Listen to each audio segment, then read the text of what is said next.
Բարև, հանրային ռադիոյի եթերում առանց տողատակի հաղորդաշարի հերթական թողարկումն է, ես Լևոն Սարդարյանն եմ, այսօր նախընտրական պաշտոնական քարոզարշավի շրջանակում ես զրուցելու եմ Դեմոկրատիա, օրենք և կարգապահություն (ԴՕԿ) կուսակցության ներկայացուցիչ Սարգիս Արզումանյանի հետ, բարև ձեզ։ Բարև ձեզ։ Պարոն Արզումանյան, մին զրույցը սկսել ես զգուշացնեմ, որ մեր զրույցը տևելու է 30 րոպե, 30 րոպեից մի քիչ առաջ ես ձեզ տեղյակ կպայեմ, որ ժամանակը մոտենում է ավարտին եւ 30 րոպե հետո ստիպված կլինեմ ձեզ ընդհատել, կանխավ ներողություն եմ խնդրում դրա համար, եթե այդպես ստացվի։ Նախ սկսենք երևի ամենահետաքրքրող հարցերից մեկին,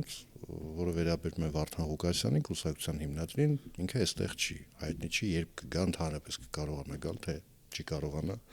հաշվի առնելով, որ հիմա մասնավորապես, եթե չեմ սխալվում, Միացյալ Նահանգներում նա բանտարկված է,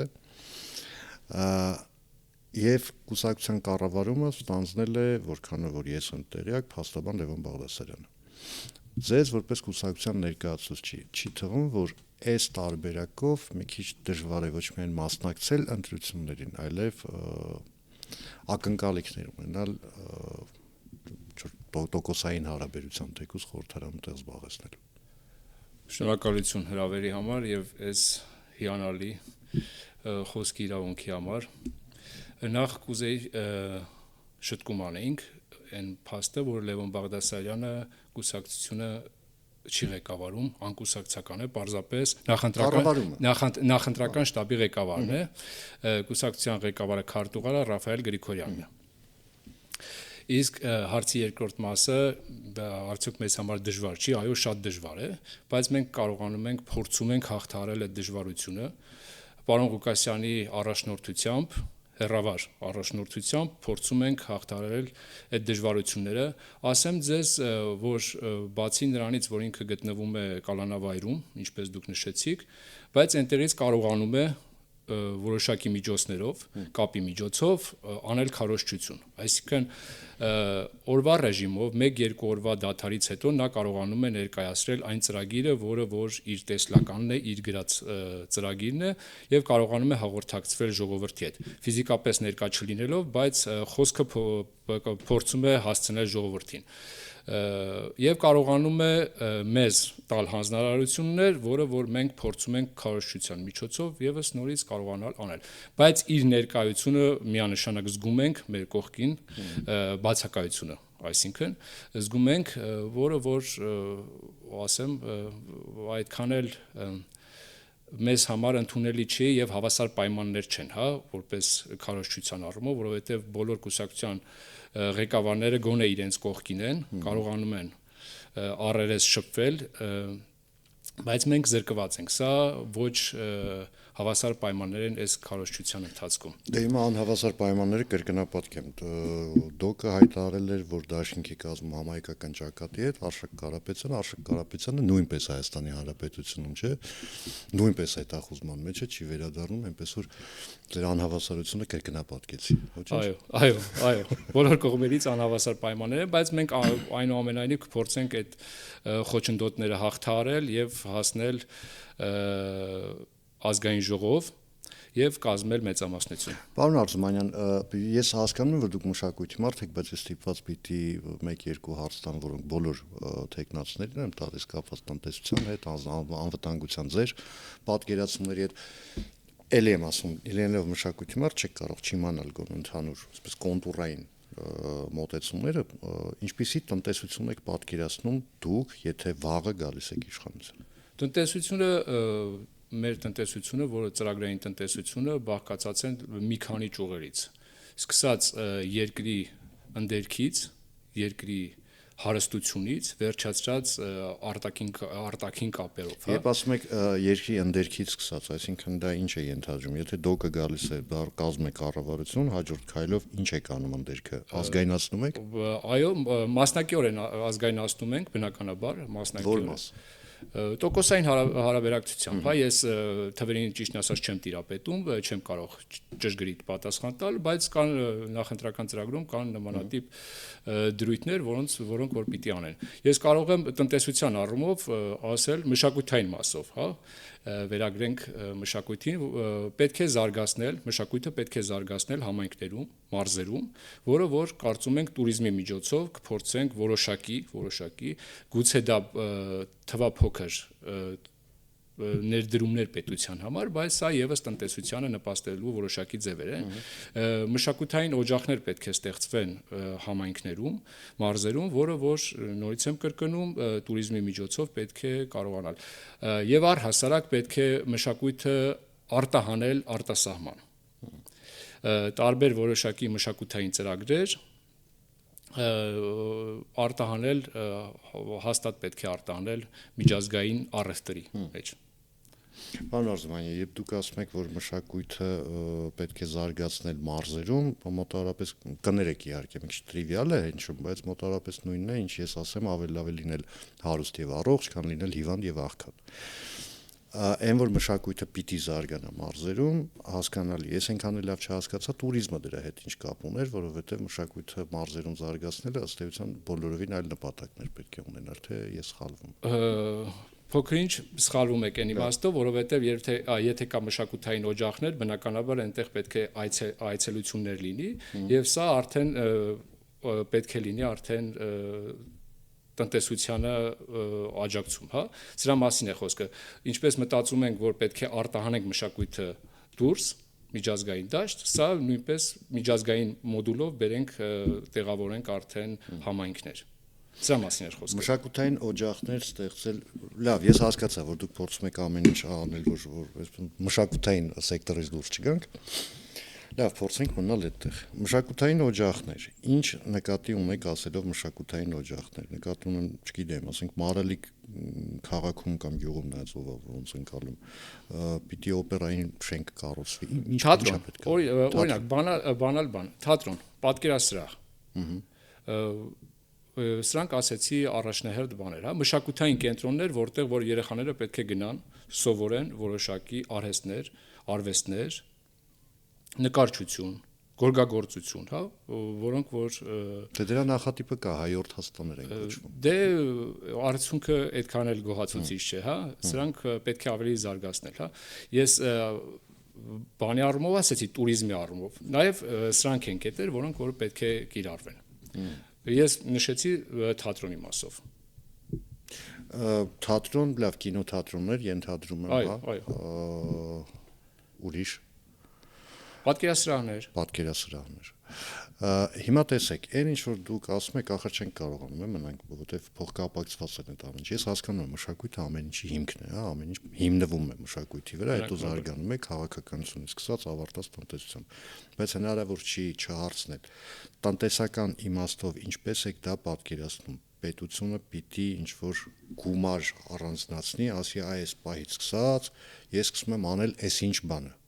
հա։ Դե մշակութային ծրագրերին պետք է պետական ֆինանսավորում լինի, ինչպես նաև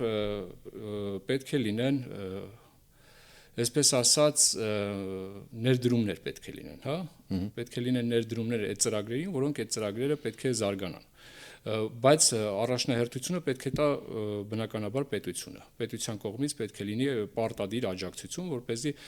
պետք է ներդնես, որ կարողանաս հետո այդ գումարը հետ բերես պետություն, հա, առևտրի ցիկլով եմ ասում, որոշակի գումար պետք է ներդնես տնտեսության մեջ, այս դեպքում մշակույթի մեջ եւ ունենաս շահույթ։ Հիմա տեսեք, լավ, վերցնենք հիմա գործող թատրոնների օրինակով։ Պետությունը ներդրումներ արել է, մինչև հիմա թատրոնների ճնշող մեծամասնությունը պետական ֆինանսավորմամբ են։ Բայց այդ ձեր ասած հետ վերադարձի տրամաբանությունը այնքան էլ չի աշխատում, որովհետև ներկայացումներն են քիչ, որովհետև միշտ չի որ անշլագներ են լինում, բոլոր ներկայացումները չեն որ եկե դահլիճների պայմաններում են, այդ ինչպես դա առաջնահերթության խնդիր է, պետության առաջնահերթության խնդիր է, որ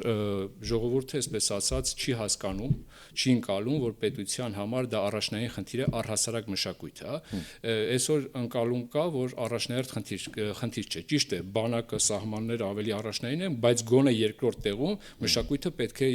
պետության համար եւ ժողովրդի համար անցալելի լինի, որ դա առաջնային խնդիր է։ Երբ որ ժողովուրդը հասկանա դա առաջնային խնդիրների մեջ է մտնում, բնականաբար նա այցելելու է։ Պետք է բառեսահման ներողություն իրան դարձնել մոդա, որ ժողովուրդը փորձի այդ մոդայից օգտվել, հա, որ հասկանա ինքը ինչ որ մի բանից հետ է մնացել, անպայման փորձի հաճախել այդ պատկերասրահը կլինի, թատրոնը կլինի, համերգասրահը կլինի, իր համար դա լինի հաց ուտելու պես մի բան, հա, բայց հեսա գիտեք տրամաբանական շղթա, որովհետև եթե դա կարող է դառնալ նորաձև, եթե նորաձև դառնա կարդալը, ես հասկանում եմ, որ դա կուսակցության, ձեր կուսակցության այդ կարդալը նորաձև է, տրամաբանությունը կապ չունի, բայց նախ պիտի սկսենք կարդալ, որ հետո այդ մնացածը արվեն, հա, ինչ եք անելու, որպեսզի հասարակությունը հասկանա մշակույթի առաջնային նշանակությունը, այս ամենակարևոր հարցերից մեկն է։ Դե նորից ասեցի, կրկնեմ, դա պետության համար դա պետք է լինի առաջնային խնդիր։ Իր օրինակով դա պիտի ծառայի ժողովրդին, որ դա առաջնային խնդիր է։ Ինչպես դուք նշեցիք, հա, այդ կարդալը նորաձև է, երևույթը նորաձև է, ինքը չմնա որպես տենց ֆորմուլա ու վերջ, հա, դա պետք է քո օրինակով լինի։ Ցանկացած գործողություն պետք է ծառայես քո օրինակով ժողովրդին, որ դա առաջնային խնդիր է։ Տեսեք, Հայաստանի հասարակություն տարբեր սոցիալական խմբերից է ձևավորված, ծայրահեղ աղքատներից, բարեբախտաբար ոչ շատ մեծ տոկոս է, բայց միևնույնն է այդ տոկոսը, որ կա արդեն մեղմ եմ ասում ամոթալիա, որ մենք այդպիսի տոկոս ունենք եւ կան բավական հարուստ մարդիկ, իրանք էլ են փոքրամասնություն, այնպես չէ որ մեծամասնություն, հիմնականում միջին խավի ներկայացուցիչներ են։ Հիմա սոցիալական արդարության մասին պատկերացումները այս բոլոր խմբերի շատ տարբեր են։ Աղքատները սոցիալական արդարությունը բաժանենք բոլորիս մեջ կիսենք նա, այն մեկը ասում է չէ, ես ունեմ, պիտի ավելի շատ ունենամ։ Հիմա դուք կուսակցության պատկերացումներում սոցիալական արդարության այն միջնակետը, որ այն որ բոլորին ձեռք է տալիս, որտեղ է։ Դե դա պետքա ընդհանուր ինքը պետքա բերել բալանսի բերել այդ միջնակետը ոնց որ դուք եք ասում, բերել ընդհանուր մի հայտարարի բերել, բալանսի բերել եւ տարբեր մեխանիզմներով ու միջոցներով իրան պետքա բերել հարուստների մասին է խոսքը, պետք է փորձել այս դեպքում հարկերի միջոցով փորձել այս մարդկանց պարտադրել։ Տեսեք, հարկերի միջոցով նույնիսկ կարելի է էլի վերադառնալով զարգացմանը եւ տնտեսության մասով, հա, կարելի է խոշոր հարկատուներին որոշակի հարկերից ազատել եւ պարտավորություն դնել այդ մարդկանց վրա, որ կարողանան որոշակի մշակութային օջախների ծառայությունները վերցնել։ Այսինքն ձեր ասածը մոտավորապես, եթե չեմ սխալվում, դա կոչվում է սոցիալական պատասխանատվություն, այսինքն տեղափոխել այդ դաշտ։ Այո, տեղափոխել այդ դաշտ եւ որոշակի սոցիալական պարտավորություններ վերցնել իրենց վրա, էլի սա մոդուլ է, որը որ կբերի ինչ որ բալանսավորման։ Իսկ աղքատների դեպքում ինչ ենք անելու։ Աղքատների դեպքում դե արդեն այս մարդկանց հոգսը որոշակիորեն կթեթևացնենք, երբ որ կարողանանք մեծահարուստներով լուծենք, հա, աղքատների աղքատությունը, երբ որ այս մարդիկ չեն կարողանում հաճախեն որոշակի մշակութային օջախներ օրինակ։ Հասկանալի։ Վարդան Ղուկասյանը իր հրապարակային այն ելույթներում, որտեղ համեմատաբար քիչ է հայոյա խոսում, ասում է, որ իր իշխանության գալու դեպքում պիտի արմատախիլ անի կոռուպցիան։ Ինչպես եք դուք դա պատրաստվում անել կամ դուք ինչպես եք տեսնում կամ ինչպես են ձեզ ասել դա արվելու։ Դե նախ պետք է բոլոր մեղավորները առաջնահերթ պետք է պատժվեն։ Ով են որոշելու մեղավորները։ Կառավարությունը, պատկան մարմինները, օրենքը, առաջին հերթին օրենքով սահմանված կարգով, օրենքի տառով պետքա մեղավորները պատժվեն, կա մեր կարգախոսը օրենքի դիկտատուրա, այսինքն օրենքի առաջ հավասար են բոլորը եւ օրենքի կետով տառով համապատասխան այդ մեղավորները, ովքեր կլինեն մեղավոր, դրանք պետք է պատժվեն։ Արմատախիլ անելը նաեւ սրա մեջ է տեղավորվում, օրենքի մեջ է տեղավորվում, դա կամայական չի լինելու, դա վրեժխնդրությամբ չի լինելու, դա օրենքի տառին համապատասխան է լինելու, որովհետև շատ հաճախ այդ օրենքը փորձվում է շրջանցել, հա, անընդհատ շրջանցել, այդ օրենքը սկսած մեզնից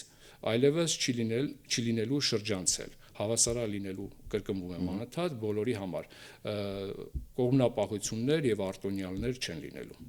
Պարոն Արզումանյան, որպեսզի նման արդյունք գրանցվի, պայմանական եմ ասում, ես չգիտեմ, որ արդյունքի մասին է խոսքը, որտեղ ես անկեղծ եմ ասում, ձեր կուսակցության ծրագիրը այդքան մանրամասն չեմ նայել, ֆիզիկապես ես չեմ կարող բոլոր քաղաքական ուժերի մանրակրկիտ վերլուծել,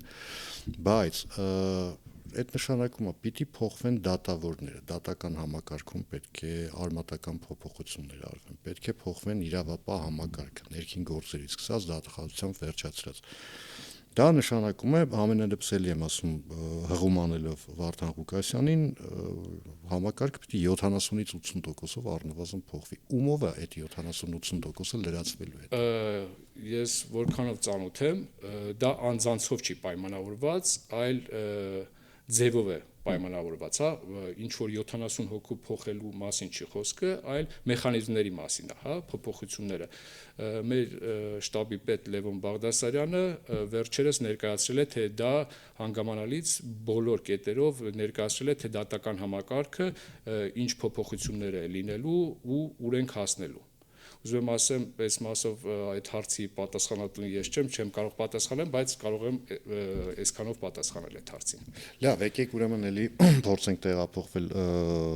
մշակույթի դար, տեսեք, մենք ունենք կրթության, գիտության, մշակույթի, սպորտի նախարարություն, որը համարվում է սուպեր նախարարություն, այսինքն իր լիազորությունների սահմանները չափազանց մեծ են, հաշվի առնելով, թե քանի ոլորտ ենք ընդգրկում։ Հիմա դուք որպես մշակութային գործիչ ինչ եք կարծում, ԿԳՄՍՆ-ն պիտի մնա այս ձևով, թե եթե դուք գալիս եք իշխանության, պիտի վերափոխվի։ Մենք կարծում ենք, որ կրթությունն ու գիտությունը պետք է լինեն միասին, այս երկու մասերը պետք է լինեն միասին, իսկ մնացած մասերը պետք է լինեն առանձին, որովհետև կրթությունն ու գիտությունը մեր խորին համոզմամբ դրանք փոխկապակցված երևույթներ են, հա, մեկը մյուսից առանձին հնարավոր չի լինել, բնականաբար սպորտը եւ գիտությունը պետք է առանձնացնել, որովհետև սրանք առանձին Գիտնականները սպորտով չեն զբաղվելու։ Առօրյայում եւ տենց որպես հոբի հնարավոր է զբաղվում են, բայց ինչպես դուք նշեցիք, այդ սուպեր նախարարությունը պետք է վերջ տալ այդ ամեն ինչին, յուրաքանչյուր ոլորտ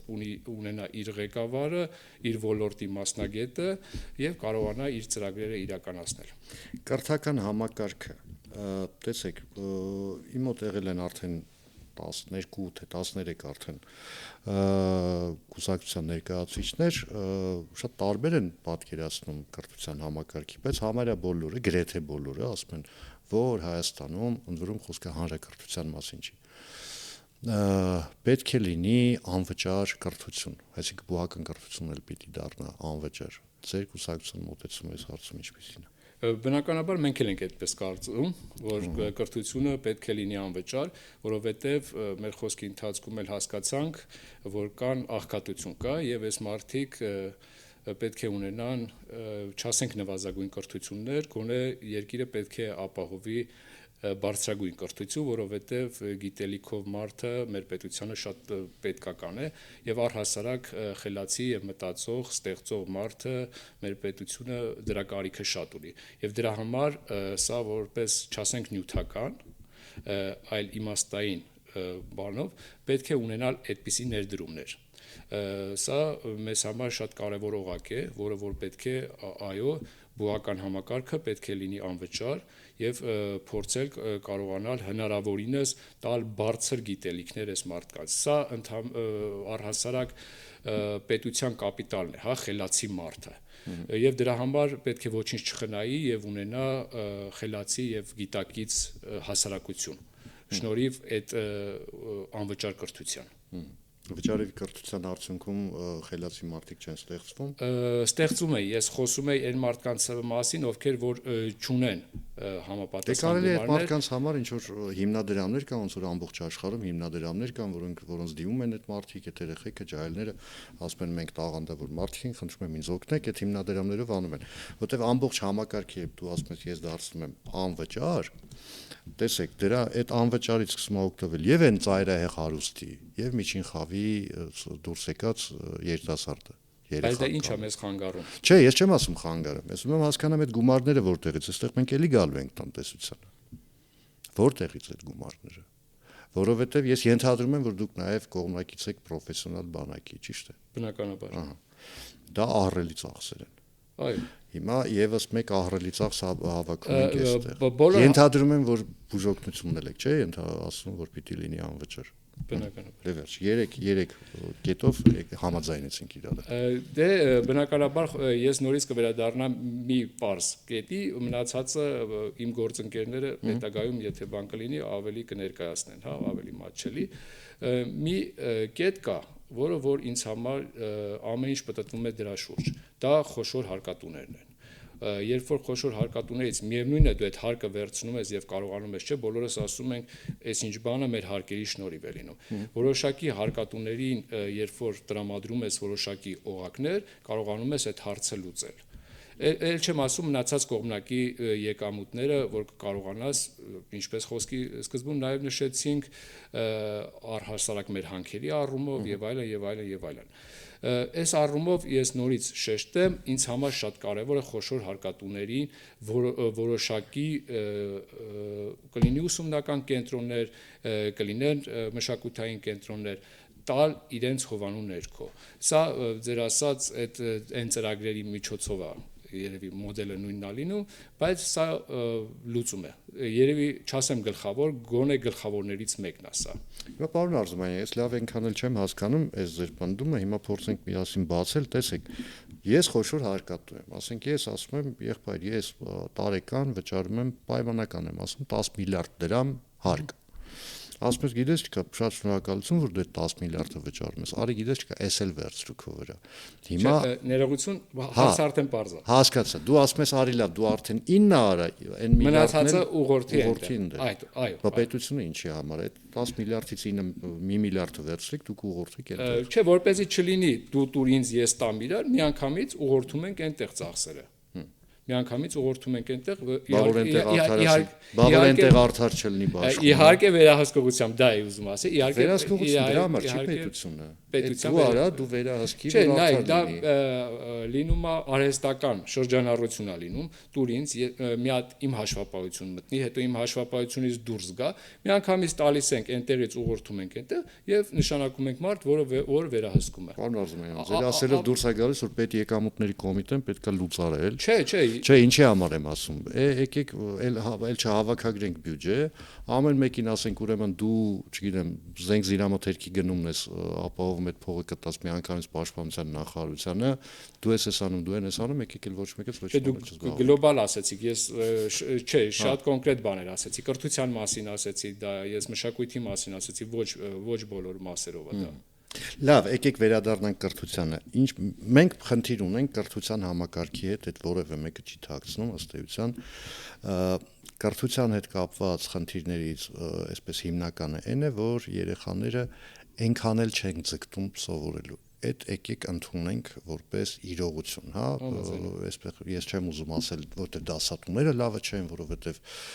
դասախոսները լավը չեն, չէ, հիմա երեխաները այդքան ձգտում դեպի գիտելիք չունեն։ Ինչ եք դուք պատկերացնում անել, որպեսզի երեխաները սկսեն սովորել։ Ինչ օրինակով։ Իսկապես դա մտահոգիչ հարց է, հարցը շատ մտահոգիչ է եւ դրա լուծումները իմ կարծիքով պետք է փորձել հնարավորինս ներգրավող ինչ որ ծրագրերի միջոցով այդ մարդկանց բերել սիրել տալ երեխաներին առհասարակ սովորեցնել, որ կարծում եմ ավելի քան երևի վստահ եմ պետք է ինքը խոսքը տարական դասարանների մասին ավելի կոնկրետացնեմ, երևի թե այդ մարդկանց պետք է խաղերի միջոցով, չգիտեմ, ինչ որ նմանատիպ ծրագրային մեթոդներ են պետք, որ երեխաներին կարողանաս ներգրավել, սիրել տաս, սովորել առհասարակ։ Այսինքն մենք պիտի, ուզում եմ հասկանամ, մենք պիտի դուրս գանք այդ պրուսա խորհրդային դպրոցի համակարգից, հա։ Տեր-թոդիկյան մեթոդից, այսպես ասած, չէ, Տեր-թոդիկյան մեթոդի համար հիմա դատում են, բայց իմիջիալից դու գիտեք Տեր-թոդիկի աշակերտներն ովքեր են եղել, ինչ պայծառ գլուխներ ա տվել։ Իհարկե, հիմա բայց այսօր ժամանակակից երկրում մարդիկ խուսափում են դրանից, հա, երբ որ սկսում է ստիպել մարդուն, այսօր հավանաբար երևի դպրոցներում այդ վիճակից եւ նաեւ դրա հակառակ կողմից, որ ավելի ազատ ենք թողել, այդ մարդիկ փորձում են չսիրել սովորելը, բայց պետքա ես ելի եմ ասում, կրկնում եմ, այդ մարդկանց պետք է հնարավորինս հետաքրքիր դարձնել սովորելը առհասարակ սովորելը եւս պետք է լինի նորաձև առհասարակ ամեն ինչ պետք է լինի որ մարդը միշտ տեսեք այսօր համացանցում երբ որ ինչ որ մի բան է տեղի ունենում երիտասարդությունը կարծում են որ իրենք ինչ որ մի բանից հետ են մնացել եւ փորձում են դա կրկնել հա մեխանիզմները դրանք իսկապես պետք է փորձել հնարավորինս ճշգրիտ ժամանակի հետ համընթաց պետք է փորձել որովհետեւ աշխարհը այսօր անընդհատ օրորի փոփոխվում է իսկ մենք դեռ ինչ որ բաներում հետ ենք գնում ու չենք կարողանում այդ երեխաներին մեզ հետ տանել դեպի սովորելու գիտակցություն հա դրա համար իրանց անընդհատ պետք է մենք էլ մեր ուսուցիչները փորձեն ժամանակի հետ ճիշտ գնալ եւ փորձել հնարավորինս չգիտեմ գուցե դա սխալ է հիմա եմ հա մտածում այդ առումով որ հեռախոսները արգելում են երեխաներին գուցե հենց հեռախոսների միջոցով է կարելի գտնել ինչ որ այս էքսպրոմտ եմ ասում հենց հիմա սա գուցե հեռախոսների միջոցով դրա համար կարող են լինել հատուկ պլանշետ թեկուզ ոչ թե մոտ կտրել այս մարդկանց ինչից կախում ունեն դա դարձնել առավելություն եւ դրա միջոցով փորձել այդ երեխաներին տանել դեպի գիտելիքը այս ամբողջ նախընտրական քարոզարշավի ընթացքում առաջին մարդն եք որ այդ հարցը տալիս եմ ելի եմ ասում որովհետեւ դուք դիրքավորվեցիք որպես մշակույթի մարդ այսպես ասեմ պետական կառավարման այն տրամաբանության մեջ որը ձեր կուսակցությունը ուզում է բերել մտավորականությանը ինչ որ դեր նախատեսված է այդտեղ թե չէ մտավորականները ինչ դերակատարում պետք է ունենան ձեզ պետության կառավարման գործում եւ ընդհանրապես պիտի ունենան միանշանակ պիտի ունենան եւ մտավորականների համար պետք է ստեղծել չասեմ մինիմալ պայմաններ բոլորի համար անխտիր պետք է ստեղծել պետությունը իր վրա պետք է վերցնի ստեղծել պայմաններ որոշակի պայմաններ եւ տալ ստեղծագործելու իրավունք բոլորին սկսած երիտասարդներից մինչև ավագ սերունդը եւ ստեղծել մեծ մրցակցային դաշտ, հա, որպեսզի այս մարդիկ կարողանան ավելին ստեղծագործել, բայց պետությունը պետք է լինի ստեղծագործողի մեջքը չթողնենք ստեղծագործողին միայնակ առհասարակ դա գիտնականին էլ է վերաբերվում առհասարակ գիտությունը եւ մշակույթը այս առումով կապակցեմ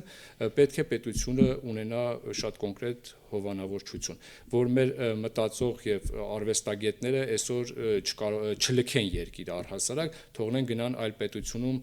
լինեն աշխարհահռչակ իսկ մենք կորուստ ունենանք այս մարդկանց ներկայությունից եւ ստեղծագործության սկզբունքորեն եկեք ընդունենք որ մի քիչ դատապարտված ենք դրան հաշվի առնելով որ մեր շուկան փոքր է այսինքն դու կարողանում ես գրել եւ վաճառել ասենք 500 տպականակով գիրք եւ վերջ համաձայն եմ ավելի չի դե պետության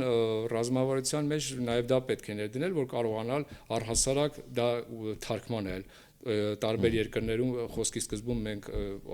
դրա մասին խոսեցինք, հա, որ ես ասացի մշակույթը նաև նկատի ունենալով գրողներին, հա, այս գրքերը կարողանալ արտահանել դուրս եւ վաճառել, սա եւս տնտեսության մասով պետությունը առհասարակ իր պոզիտիվ պարտականության մեջ պետք է լինել ստեղծարար մարդու կողքին սա շատ է կարևորում իսկապես մեր կուսակցությունը ու առհասարակ այս մարդկանց պետք է ազատել առօրյա հոգսերից, հա, հնարավորինս փորձել կարողանալ եթե պետական աշխատողներ են կարողանալ այնպիսի նվազագույն սահման չլինի, հա, մարդկանց աշխատավարձը գոնե կարողանալ այնպիսի աշխատավարձ սահմանել, որ այս մարդիկ չունենան այլ հոգսեր։ Իսկ ովքեր այսինքն եթե գրող ես, քեզ այսքան աշխատավարձ, եթե կոմպոզիտոր ես, այսքան աշխատավարձ, եթե ծրագրային են, ծրագրային, եթե պետական հիմնարկներում է աշխատում, գոնե ունենալ, որ այս մարդիկ դուրս չգան իրենց աշխատավայրից, ստեղծագործական աշխատավայրից եւ փորձեն գնալ այլ աշխատանքի, որպեսզի կարողանան իրենց ընտանիքները պահել, հա։ Դրա համար պետք է կարողանալ այս բալանսն էլ պահել։ Պարոն Արզումանյան, քանի որ մեր ժամանակը մոտեցավ ավարտին, խնդրեմ ձեզ 1.5 րոպեվա ընթացքում հնարավորինս ընկալելի ասել, թե ինչու օրինակ ես որպես Հայաստանի Հանրապետության քաղաքացի հունիսի 7-ին պետք է գնամ ընտրատեղամաս եւ ձայնստան դոկ կուսակցությանը։ Երևի ես ավելի կարճ կասեմ, քան 1.5 րոպեն, որովհետև Չէ, տեղավորվենք 1.5-ի մեջ, որ հավասարակցության սկզբունքներ չխախտենք։ Չէ, որովհետև ասելիքս ավելի կարճ է, բայց ավելի իմաստային, դրա համար ես ասացի։ Կկրկնեմ նորից ասածս։ Դա մեզ համար շատ կարևոր հենք է, դա օրենքի դիկտատուրան է։ Օրենք, որը որ պետք է գործի անխտիր բոլորի համար։ Սա մեզ համար շատ անքակտելի մի սահման է։ Սրա համար ես կարծում եմ, որ ժողովուրդը, որովհետև ժողովուրդը բոլորը, անխտիր բոլորը պահանջում են եւ ներքուստ ունեն այդ պահանջը, որ այս երկրում պետք է գործի օրենք, որովհետև տենց մարդ չկա երևի մեր Հայաստանի Հանրապետություն, որ ասում է ես օրենք չեմ սիրում։ Անկախ նրանից, որ այս մարդիկ հնարավոր եւ անհնար բոլոր դեպքերում ուզում են այս օրենքը շրջանցել, բայց բոլորը ուզում են օրենք։ Մենք մեզ վրա վերցրել ենք այդ պարտականությունը եւ ասում ենք, որ այո, այդ օրենքը գալու է։ Օրենքի դիկտատուրան լինելու է։ Իհարկե Վարդան Ղուկասյանի գլխավորությամբ։ Շատ շնորհակալություն զրույցի համար։ Հիշեցնեմ այսօր իմ զրուցակիցն էր քարոզչության պաշտոնական քարոզչության շրջանակում դեմոկրատիա, օրենք եւ կարգապահություն ԴՕԿ կուսակցության ներկայացուցիչ Սարգիս Արզումանյանը, ես Լևոն Սարդարյանն եմ, կհանդիպենք արդեն երկուշաբթի օրը նույն ժամին, նույն վայրում, հաջողություն եւ համբերություն բոլորիս։